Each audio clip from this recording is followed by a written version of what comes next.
또 창세기를 공부하게 됩니다.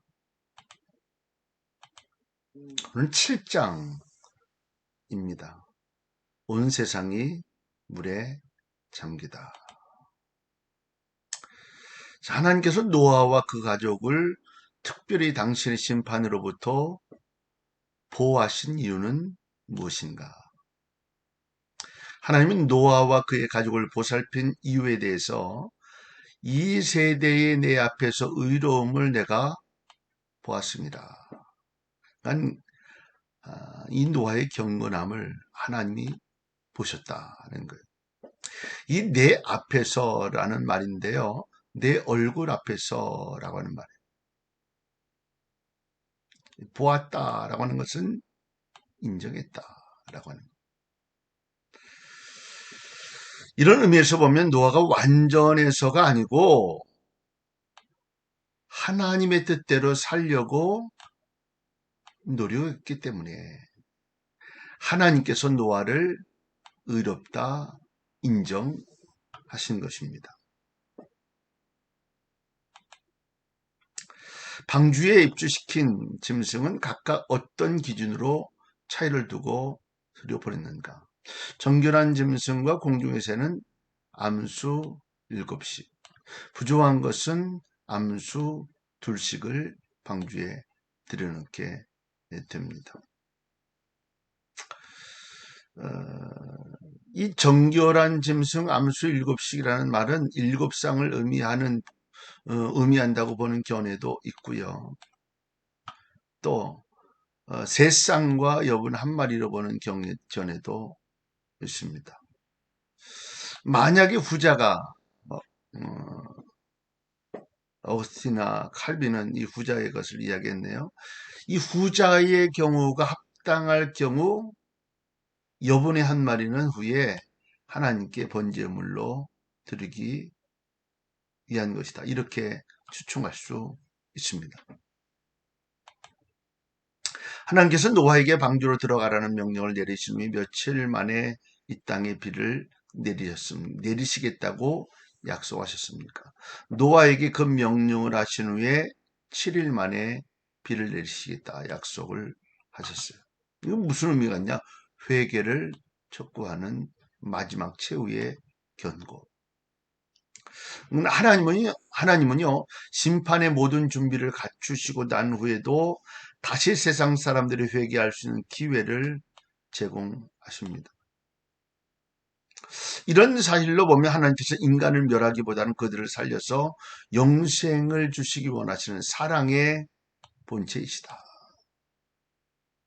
우리 인간들이 하나님의 이러한 사랑 앞에 보일 태도는 단 한 가지밖에 없는 것은요, 묵묵히 응답하는 것입니다. 하나님께서 홍수가 며칠간 계속될 것이라고 하셨는가? 밤낮 40일 동안 비가 내리겠다. 하나님께서는 온 세상이 물에 잠길 만큼 비를 내리셔서 지상에 존재하는 모든 생물을 멸절시킬 계획을 세우셨다.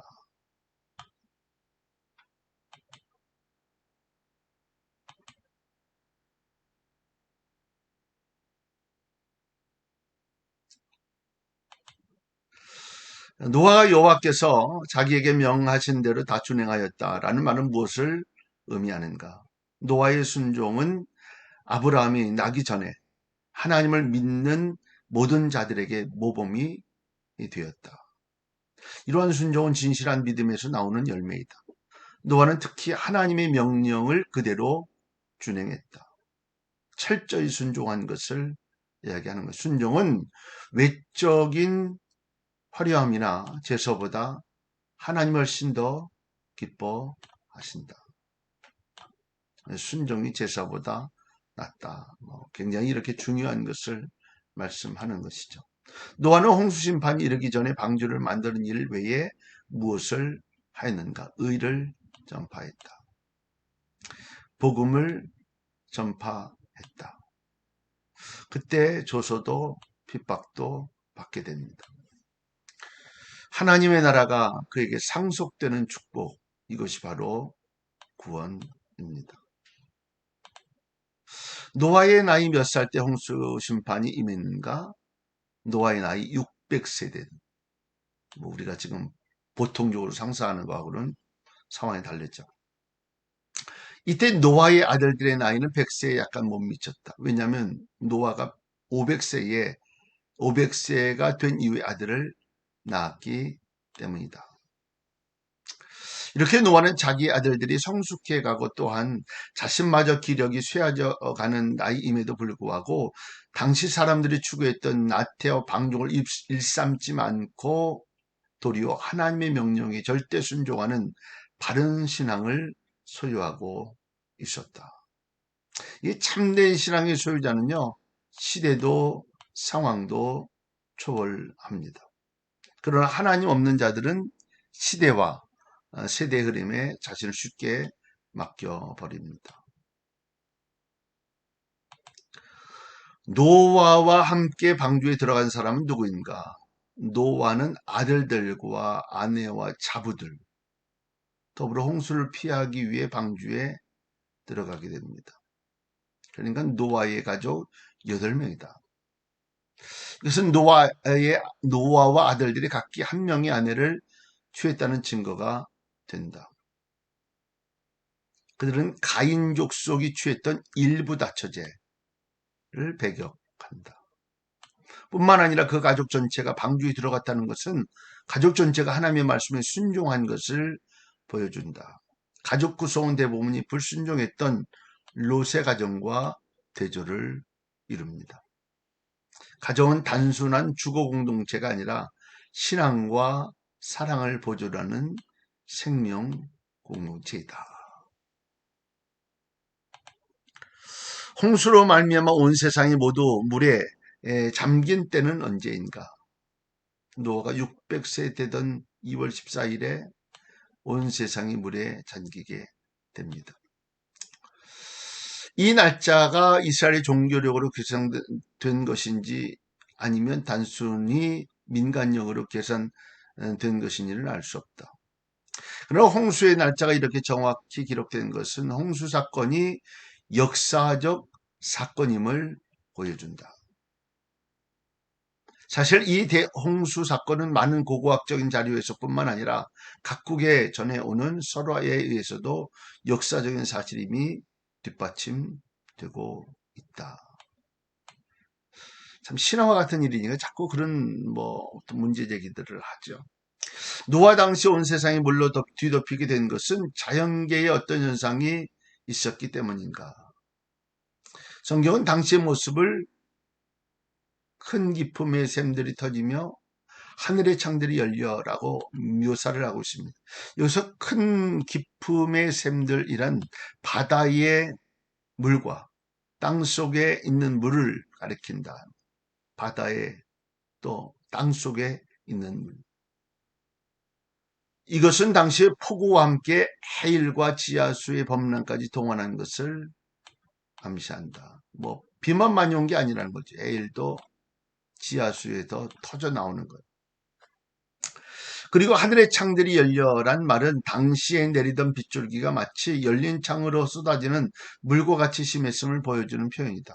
이처럼 엄청난 양의 비가 계속된 것은 대기권에 퍼져 있던 수증기가 급속도로 옮겨라여 일시에 내렸기 때문이다. 이와 같이 하늘의 비뿐 아니라 지상의 모든 물을 동원하여 일시에 지구를 물로 채운 것은 하나님의 초자연적이며 절대적인 섭리가 적용되었기 때문이다.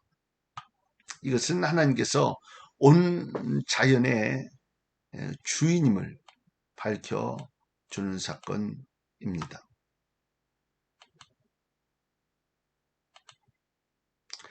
여호와께서 방주의 문을 닫으셨다는 것은 무엇을 뜻하는가? 닫아 넣으셨다는 말은 문자적으로 그 뒤에서 닫으셨다는 뜻입니다. 즉 여호와께서 노아와 그 가족 및 약속받은 모든 생물이 들어간 후에 그 뒤에서 문을 닫으신 것을 의미합니다. 이러한 행위는 하나님께서 주권적으로 방주를 통과를 하시고 또한 생명들마저 자신의 주권으로 보호하시겠다라는 의지를 암시하고 계시는 거예요. 홍수는 노아가 거주하고 있던 지방에만 한정되어 일어난 현상인가? 홍수의 피해에 대한 성경은 천하의 높은 사람이 다 덮였더니 라고 묘사하고 있습니다. 이 기록은 대홍수가 일부 지역에 국한된 것이 아니라 전 세계의 사건이었다는 것을 나타내 보여주는 것입니다. 9장 11절 15절의 내용도 이와 같은 내용을 암시하는 표현으로 되어 있습니다. 또한 노아 당시 큰 홍수가 있었다는 전설이 대개 세계 도처에서 전해집니다. 그러므로 학자들이 주장하는 지구가 부분적으로 침수되었다는 학설은 믿을 만한 것이 못 된다. 자, 오늘은 여기까지 공부하겠습니다. 다음 주에도 승리하는 하루 될 수 있기를 바랍니다.